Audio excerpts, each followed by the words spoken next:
I would say the main approach that I have is like I love my approach to creating visuals, especially in the form of video. I look at it in a way almost like a songwriter.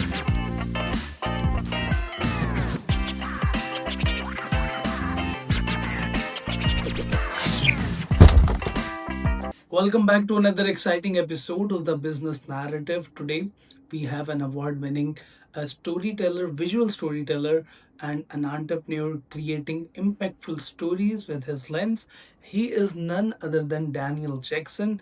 Daniel, thank you so much for your precious time. Hey, thank you, Jamil. Thank you so much for having me. Looking forward to this. The pleasure is all mine, Daniel. Do let me know, how did your early operational roles influence your creative business approach in practical life? So with the creative aspect, I was always a fan of the arts. I used to be a really good artist with freehand drawing, and went to school for graphic design early on before I figured that wasn't actually for me. Music was always a passion, so in pursuit of being an aspiring rap artist, and then also putting music together and promoting music through the form of mixtapes, which were really popular form of music promotions and things like that, especially around in I'll say the early 2000s for the most part. Um, Music was always like a bridge for me and connecting me with other people in school, online. Like a lot of my community that I had was built through music. Um, and what I didn't realize was kind of a hobby in that same thing was taking pictures. Growing up, I had like the Polaroid, the Polaroid camera where you had to shake the film. I had that growing up as a kid, all through high school. I used to buy the Kodak disposable cameras from like a CVS or a Walgreens store, things like that. I had that through high school, had that through college. After college, I had a very at the time high tech but very primitive digital camera that I used, and always looked at photography as a hobby. But what it was kind of telling me was I just like documenting the things around me and capturing moments and things like that. Um, I ended up meeting some great people along the way once my music aspirations kind of took a different turn and things turned to promoting music online, not even so much myself, but other people's music online versus the mixtapes. And I ended up buying first, I would say, my first professional camera, um, just as a way of capturing the artist that I was promoting versus using other people's photos. And then that led to me getting hired by artists and different people in the artist field, hiring me directly to create the content and things like that for them. At the same time, I'm working a job managing a cleaning company and working Monday through Friday from about 4 p.m. to 1:30 in the morning, and never really had time to do any of the creative work prior, during the work hour or anything like that. It was always just on weekends. And when things started progressing creatively with some of the work that I was doing at the time, and then just kind of being generally unhappy at the job that I was in, I just decided to take a chance, start the business, get it incorporated, get the name trademarked, and start pursuing contracts that were going to be able to supplement the money I knew I'd be losing at the job from the salary.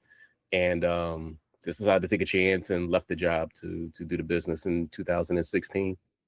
So do let me know, what when you are shooting, what is the unique spirit you are trying to capture in visuals?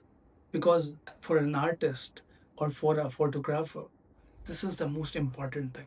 Oh yeah. So like one of the first things I would say the main approach that I have is like I love even with the things that I share or the things that I share musically with people, um, the things that I share music wise with people were always things that I liked, and I would write about it in a way that this is why I like it. This is why I think you'll like it also.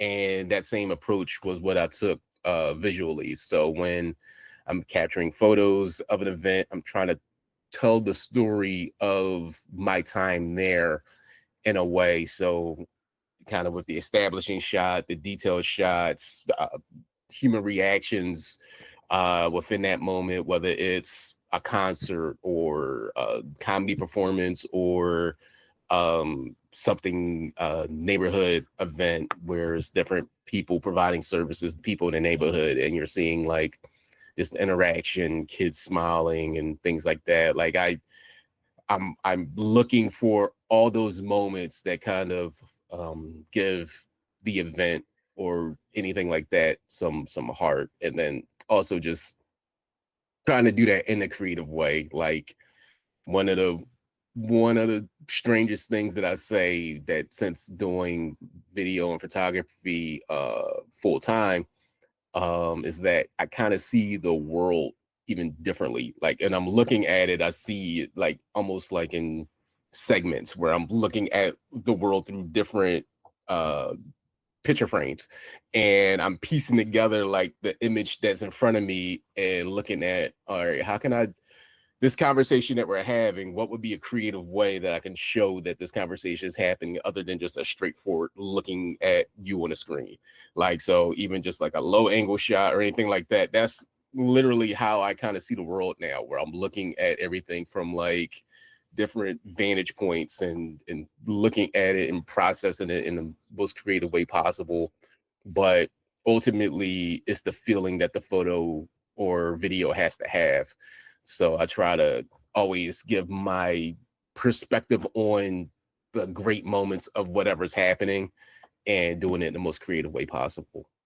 The next question is driven from your previous conversation.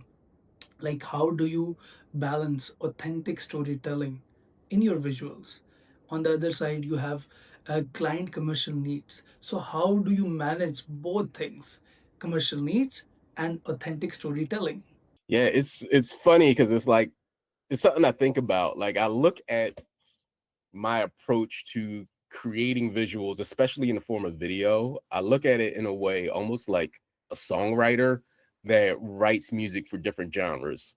So I know I can't edit a video necessarily for a comedy show the same way that I would edit a video for a community fair or something like that, or even a conference or something. It's the same. A conference would be the same thing. Would be someone addressing a crowd in a room, decorated and something like that. But I know, even though the environment is technically the same, I can't tell the story the same because of the audience that's there. But I can tell it in a way that still has like my look and my touch to it, in the same way that you have some songwriters who can write an R&B song, a hip hop song, and a country song, and you won't be able to tell it's them, maybe, or you'll hear something and be like, oh, I could tell that such and such wrote this because maybe there's a cadence in there, or there's just a way that the artist is performing the song that sounds like a certain artist would have wrote it or sung it themselves if they had kept the song. So I kind of liken that approach to that, where I have to kind of acquiesce to the different audience in a way, but still kind of keep my identity within the finished product. Um, it's definitely a challenge. It's a challenge a lot of times. A lot of communication is involved with the people who I work with, or I'm producing the work for. So um, making sure that they, do you like this music choice? Here's what I have. Let me know your thoughts. Here's what I thought were the best sound bites and such. Let me know what you think. So there's a lot of communication and collaboration with that, because I want to make sure that um whoever is getting the product that's being the end result knows that they're what they want is being communicated correctly to their audience that they know best, but also want to make sure that it has the identity that I worked on it or something like that without it feeling uh just out of context or anything like that. Whenever you're trying to shoot something, you have a lot of things in your mind. As a creative person, I know. So, what is one non negotiable thing for you as a creative person when you are shooting? But client says you have to shoot in that way. So, how you manage these things? That's a good question. I like that. um like, I'm definitely open to communication with the people who I work with, and there's times where I'll do the work almost as like a freelancer or a work for hire, to where um this is their vision, they want me to capture it, but they want to be the ones to tell the story, which is fine to a degree, but it has to be something that I agree with. It has to be something that, like, I feel fits within my principles or anything like that. Like, I'm definitely not just working with anybody just for the money. Like, if they don't stand for or and I say these don't stand for something that I stand for, but definitely making sure that what they're doing is something that totally fits within my belief system, within my morals and things like that. So I luckily haven't had too many experiences where someone came to me with a project or anything like that, and it was something that's just like, you got the wrong person for this. um I've had situations where, um with the experience that I have and the amount of work that I've done throughout the years, people have their own ideas, and I can tell them what I think will work better than what they're thinking, and explain to them why. Sometimes with that goes over well. Sometimes there's a little back and forth for sure with, well, this is what I want versus, okay, I'm trusting you in this decision. So that has happened before, but there's not too many things where people have came to me and wanted me to work on something that's totally like out of my realm of what I support and believe in. Well, you belong to Philadelphia, right? And how does Philadelphia identity influence you to improve your quality work and your creative choices while working in the field? Oh yeah, Philadelphia as a whole, if you need to know one thing about Philadelphia, is that it's a city that's filled with honest people. If they don't like you, they'll let you know. If they like you, they'll support you, and you'll know it through that way. So you have to have thick skin for sure when just even living and trying to sell anything in Philadelphia. In Philadelphia, like, in general, selling one thing to someone in general is tough alone. Just letting people into your idea and what it is that you do, and you can't be afraid of a no. You can't be afraid of hearing something that you don't want to hear. You can't be afraid of rejection at all. And what that's one thing that I will say about Philadelphia. Like, when people, like, it's shared mostly in sports, with the sports teams and the athletes that are here, that visiting teams and competitors, when they get here, they'll tell you that, yeah, the people in attendance in the games in Philadelphia, they'll let you know that, even if they respect you, they'll let you know that they're not on your side. But the players who play here, that play hard, they also will let you know that, yeah, being here, the support is there, is visible, it's audible, and everything like that. So with Philly and my approach, um, it definitely puts a fearlessness into the work that I do, whether it be pricing a job where you might think they're not gonna accept this bid. They're not going to accept this contract that's way too high. But it's like I've heard no a bunch of times. I've been in a bunch of situations just growing up, and no isn't the worst thing that you can ever hear. So it's like it builds you up in that way. A lot of times with some of the work that I do, I'm in neighborhoods that some people would probably avoid. And I'm there working, connecting with the people to tell the stories of those neighborhoods.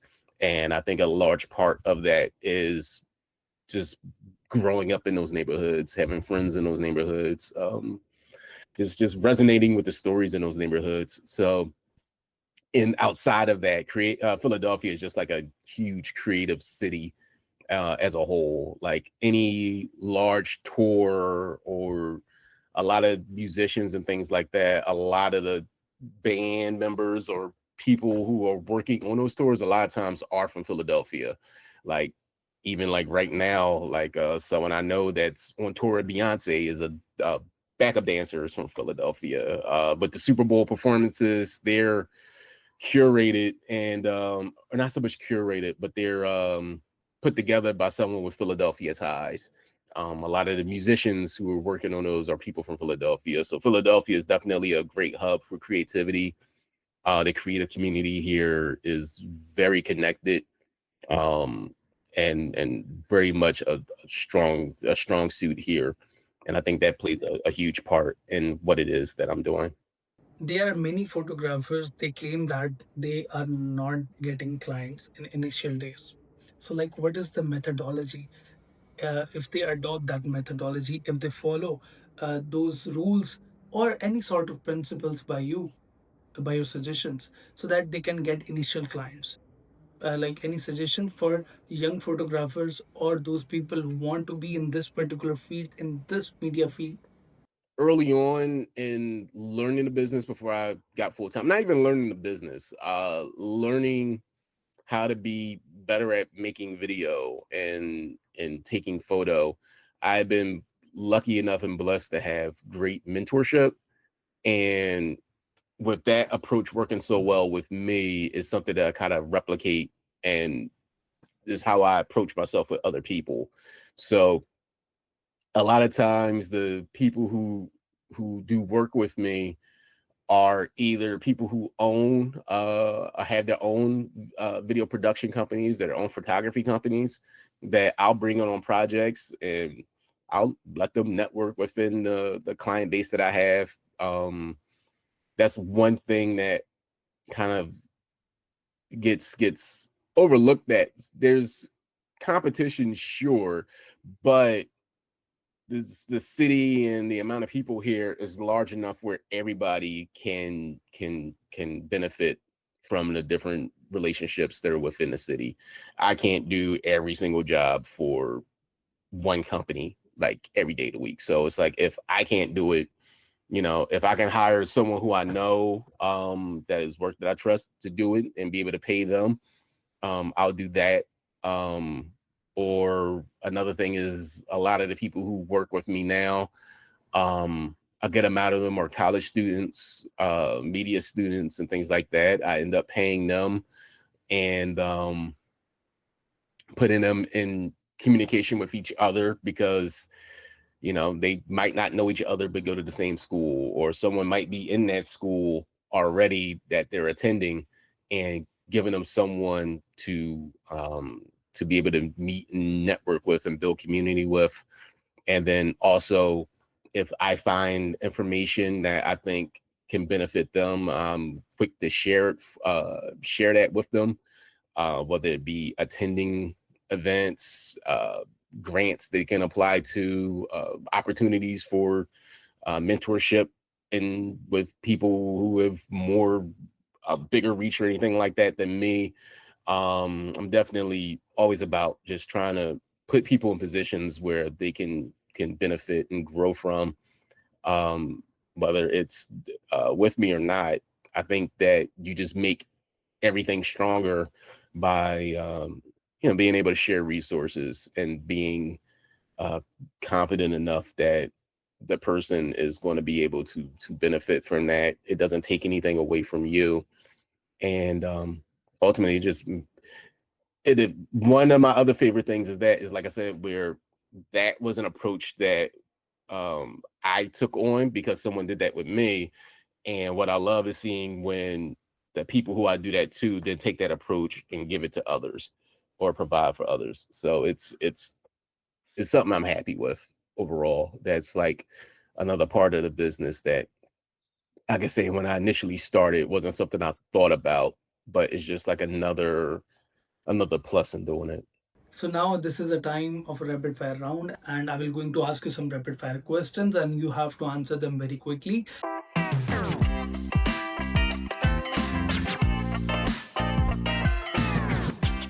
Any application that is improving your productivity on daily basis? Dropbox. Any professional hack that you know earlier in your initial days of your career? I'll say starting out, uh, ND filters for a camera. I did not know what an ND filter was. I never went to like any type of schooling for photography or video when I first started. So I learned a lot of the things from experience. And when I learned about what an ND filter was, I was like, oh, I wish I knew about this from day one. Are you politically correct every time, or you are open for suggestions? No, Are you dominant personality, or you are open for conversations every time?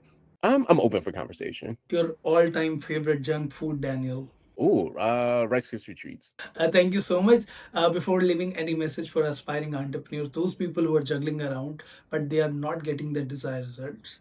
The mission aligned community is a lot smaller than people think. So if you meet one person in one organization and build a great rapport and relationship with them, you'll almost automatically be connected to two other ones by proxy.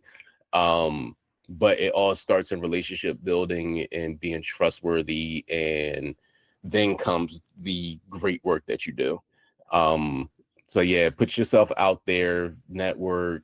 Um, Again, don't be afraid of hearing no, but definitely always approach every meeting with any person or any conversation like that with the integrity and trustworthiness that's needed to cultivate that relationship, and it'll take you as far as you allow it to.